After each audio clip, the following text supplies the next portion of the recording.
केंद्र सरकारच्या fit India मोहिमेअंतर्गत नाशिकच्या येवला शहर व तालुका पोलीस स्टेशनतर्फे सायकल रॅलीचे आयोजन करण्यात आले होते। आरोग्य, प्रदूषणमुक्त पर्यावरण, इंधन बचतीचा संदेश या सायकल रॅलीतून देण्यात आला। छत्रपती शिवाजी महाराजांच्या शिवसृष्टी येवला येथे महाराजांच्या पुतळ्याला अभिवादन करून सायकल रॅलीला सुरुवात करण्यात आली।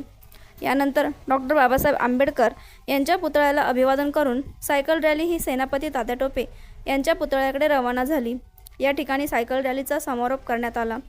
या प्रसंगी तालुका पोलीस निरीक्षक संदीप मंडलिक, शहर पोलीस निरीक्षक योगेश घोरपडे, सहाय्यक निरीक्षक सागर कोते, पोलीस उपनिरीक्षक प्रल्हाद पवार, गट नेते दीपक लोणारी, डॉक्टर भूषण शिनकर, अरुण थोरे, संतोष त्रिभुवन, शरद पवार, येवला शहर व तालुका पोलीस स्टेशनचे अधिकारी, कर्मचारी तथा येवला सायकलिस्ट असोसिएशनचे सदस्य मोठ्या संख्येने उपस्थित होते। येवला येथे येवला तालुका पोलीस स्टेशन तसेच येवला शहर पोलीस स्टेशनच्या वतीने सायकल रॅली आयोजित करण्यात आली होती।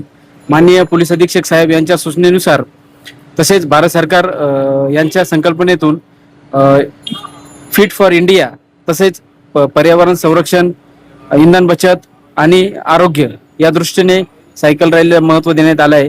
सदर रॅलीमध्ये येवला तालुक्यातील नागरिकांनी उत्स्फूर्त प्रतिसाद दिलेला आहे आणि रॅली सक्सेसफुल करण्यामध्ये योगदान दिलेलं आहे। आज रोजी फिट इंडिया उपक्रमाअंतर्गत येवला शहर व येवला तालुका पोलीस स्टेशनच्या वतीने सायकल रॅलीचे आयोजन करण्यात आले होते। शासनाच्या उपक्रमाचा उद्देश पोल्युशन कंट्रोल, फिटनेस आणि पर्यावरण संरक्षण या अनुषंगाने शिवसृष्टी ते सेनापती तात्या टोपे स्मारक असा सायकल रॅलीचा उपक्रम आयोजित करण्यात आला। या उपक्रमासाठी सर्व तालुका पोलीस स्टेशन व शहर पोलीस स्टेशनचे अधिकारी, अंमलदार या ठिकाणी उपस्थित होते। तसेच या उपक्रमासाठी आम्हाला संतोष सायकल मार्ट यांनी सौजन्य केले। तसेच नागरिकांचा यासाठी उत्स्फूर्त प्रतिसाद मिळाला आणि यातून एक चांगला संदेश नागरिकांमध्ये गेला की सायकलचा वापर केला पाहिजे, पेट्रोलची बचत केली पाहिजे आणि पर्यावरणाचं संरक्षण केलं पाहिजे।